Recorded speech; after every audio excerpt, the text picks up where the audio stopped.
Да, се враќаме во студиото, како што јавивме тука и господинот Боби Бојчевски од Независниот синдикат на здравството. Господине Бојчевски, добре дојдовте во студио 10. Добро ве најдов, убав ден до вас и до гледачите на телевизија 24.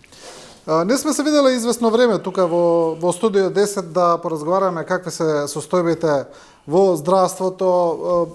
Отприлика цело време ги анализираме оние спорни моменти кои се поврзуваат со стандардот на здравствените работници, со платите, со договорите и така натаму. Сега имаме до Македонското собрание еден предлог кој е доставен де се намали прагот за репрезентативност на синдикатите, со кое синдикатите би биле репрезентативни во односот во диалогот со владата, па тоа да се намали од 10% на 5% од вкупниот број на вработени. Еве за почеток, како гледате на овој предлог? Значи, вие спевте едно од првите медиуми која што пред 2 години застана позади нас. Ние како синдикат ова рачунаме како наша втора куќа, голема благодарност до вас, бидејќи некои теми кои што беа во здравството, до тогаш кои што беа таму теби, ние ги изнесовме на виделина и фала му на Господ, фала му на разбирање и на овој социјален диалог што го имаме, успеавме да направиме до некаде да имаме достоинствен живот на вработените во здравствениот сектор. А во врска со процентуалното во врска со процентуалната бројка за репрезентативност на синдикатите, значи ние како синдикат ја поддржуваме таа бројка од 5%. Ние како КСОМ ја бараат веќе 10 години на тие социјално-економски совети што ги имаат нашите представници и горди сме што успеавме и таму, бидејќи подобро е поголем број на синдикати да добијат репрезентативност, како што е во западноевропските земји, како што е во Грција, Бугарија, Србија, него да имаме монопол од еден синдикат кој што тој ќе биде, дали ќе биде државен, дали ќе биде, значи, и за поздравување од наша страна овие процентуалното намалување. Да, добро, сега тука е дебатата околу тоа дали тоа значи некаква политизација на процесот или не. Еве партијата Левица излезе со обвинувања, тие велат дека тоа е обид да се стават во ред политички неподобните синдикати. Премиерот Мицкоски изјави дека нема таков политички момент, туку вели тоа е едноставно сите синдикати да се стават во системот да разговараат. Значи моментално на национално ниво кои што имаме синдикати се КСОМ, КСС и ССМ. Значи тоа се тие 3 синдикати кои што учествуваат на тие социјално-економски совети кои седат и се договараат со владите. Која причина? До сега беше 10%, не знам, бидејќи со 10% процентуалност, значи да имаме околу 60.000 члена од вкупниот број на вработени во Република Македонија. Додека со 5% бројка е околу 30 до 40.000 членство на територија на Република Македонија. Сега всушност доаѓаме да всушност тие 3 синдикати кои што сме во социјално-економскиот совет, ние се договараме заедно со владата да имаме еден социјален диалог, тука нема политика. Значи имаше политика до сега, кога беше еден синдикат кој правеше монопол и кој што се зближуваше со владата, кај ние секојаш го нарекувавме државен синдикат, кој државен синдикат секојаш беше со власт. Моментално сега ќе имаме 3 различити мислења. Мислење на ССМ, мислење на КСС, мислење на КСОМ. Значи, за сите работи што треба да се средуваат во врска за подостоинствен живот на вработените во Република Македонија. Да, добро, еве Левица конкретно обвини дека КСС е синдикатот кој на некој начин се билда од владата, таму се тераат вработени да се префрлуваат, бидејќи владата знаеме дека е во некакви лоши односи со ССМ. Вие не сте дел од КСС, вие сте дел од КСОМ, но сепак мислите ли дека има вистина нешто во овие обвинувања? Значи, секој може се да каже без докази. Значи, медицината се базира на докази. И исто за секој кажан збор пред радио, медиум, потребно е да имаш докази. Ние како КСОМ немаме поврзаност ни со КСС, ни со ССМ.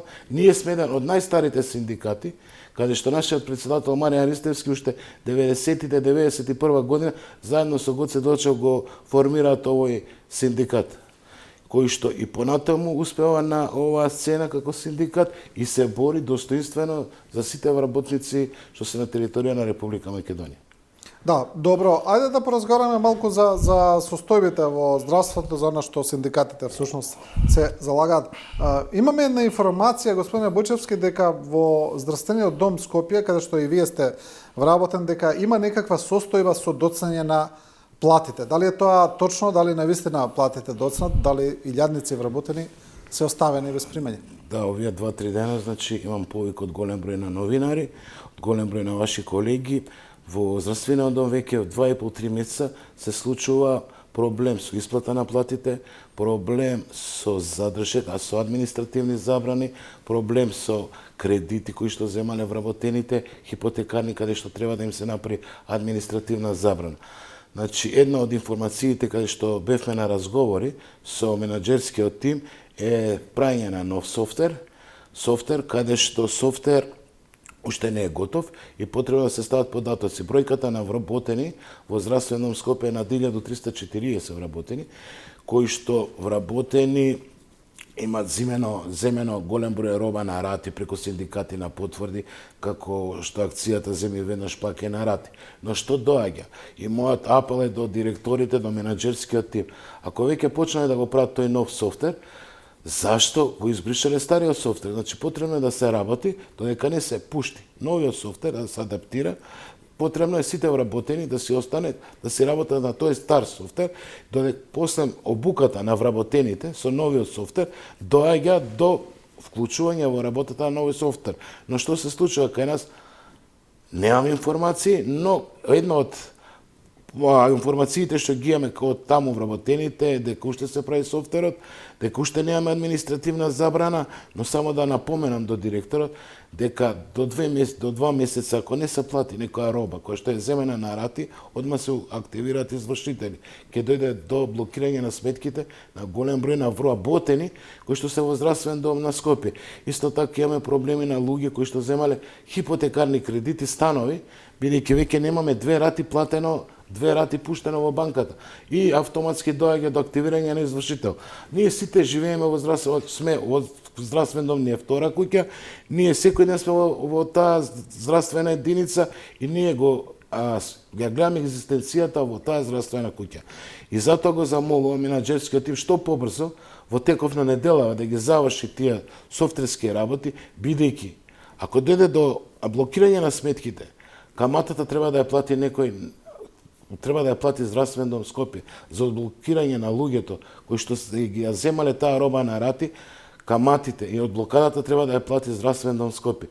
Не е достојно ние вработени во здравствен дом Скопје да го тужиме здравствен дом Скопје. А исто така ќе има голема одговорност и директорот по законот 353, бидејќи не овозможува исплаќање на овие забрани што ги имаат секој од вработените. Не е усагласено. Да, тоа е проблем. Значи, проблем е... Проблемот е голем и каснije исто имаме проблеми со платата. Исто така не го земавме и покачувањето од 2500 денари за март месец, каде што имаме голем револт кај вработените. И затоа ги...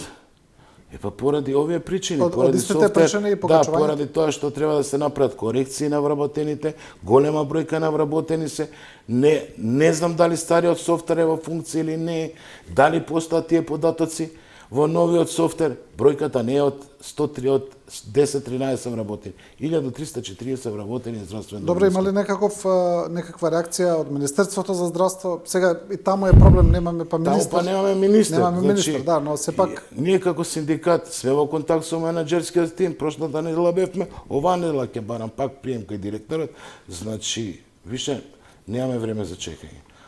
Потребно е да се пуштат овие административни забрани, бидејќи, знаете, извршител, блокада на сметката на вработениот, зашто тој човек ни крив ни должен да остане без плата. Тек тогаш имаме поголеми проблеми. Зашто некој вработен што земал стамбен кредит, хипотекарен, каде што самата здравствена организација со примање на платата му одвојува рата за кредитот, да остане без тој стан. Вие па имате проблем како синдикална организација, на вас па вработените ве прашуваат. Значи јас секојдневно имам јавување, не само од вработените. Имаме проблеми со голем број на фирми што сме склучиле договори. Големи фирми кои каде што нашите земале дали техника, бела техника, дали апарати за домаќинство, дали мебел, намештај, мотори, точаци, автомобили земале на рати, каде што ние ги склучуваме како синдикат тие договори. Со тие договори, како членови на синдикат, нашите членови им даваме потврда, каде што можат да земат на 12, 24, 36 рати од тој производ што им се свиѓа. Значи, го земаат веднаш, а го плаќаат на рати. И доаѓа едноставно да 2 месеца за тој вработен не се одбива. Ни отплата, не се одбива никаков додаток. И автоматски доаѓа до активирање на овие извршители. Да, добро, немаме уште многу време, ми кажуваат од режија. Што е со проблемот со договорите на вработените на договор на дело? И доскорешниот министар Таравари кажа дека тоа ќе се реши. Имаме ли некакви нови моменти тука? Значи, тие се наши колеги, ние како синдикат искрено и честно од хумани причини застанавме за овие вработени, бидејќи беа заборавено. Минато беа заборавени од сите. А сега сме горди дека гледам сите, секој синдикат ги спомена овие вработени и секој медицинско здружение збори за овие вработени. Значи, последното кога ги правевме тие социјални диалози, беше пред месец и пол-два во владата на Република Македонија, директно имавме состанок сите синдикати, моето прашање беше во односот на вработените, договор на дело и за специјалистите, каде што ми е речено дека се прават новите систематизации, со направање на новите систематизации ќе се пуштат конкурси, каде што ќе им се овозможи на сите овие вработени што се на договор на дело да конкурираат на овие конкурси. Но видете што се случува. Тоа требаше постепено да се реализира, но се случува да сега моментално во држава немаме министер за здравство. И мене ми се чини дека не се реши состојбата со Министерството за здравство, тоа ќе биде блокирано тој процес. Би моја замолница до новиот министер по најбрз можен период да ги среди овие работи, бидејќи овие вработени заслужуваат достоинствен живот и овие вработени заслужуваат достоинствена плата за она што го работат. Некако излезе интересно со Министерството за здравство и со минатата влада, еве и оваа некако продолжува тој тренд. Многу често се менуваат министри. Таму не знам, излезе дека министерство каде што најчесто се менуваат министри. Министерството за здравство е врел кошнен, кој ќе се зафати треба да го изигра до крај. Неконтинуитетот на министри таму може да донесе до големи последици, не само во самото министерство и во државата. Значи, исто како што се случи со овие вработени, прошлата власт не обеќаше, ќе се пуштат конкурси, дојде до менување на министерот и готово се заборави овие, стана заборавено минат. Исто сега се случува и со министерот. Значи, еднашка за секогаш наша поука е бидејќи сме синдикат со искуство и вработени во здравствениот сектор на 30 години од сите наши членови.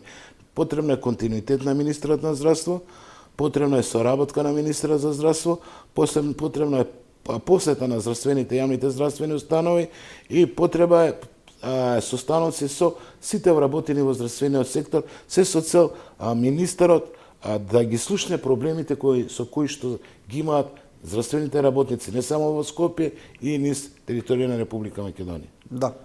Добро, господин Бојчевски, ви благодарам за гостување. Ви благодарам и на вас и на вашиот медиум. Со ова го завршуваме, почитувани, и ова Студио 10. Ви благодариме на вниманието, ви благодариме на довербата. Останете со програмата на Телевизија 24.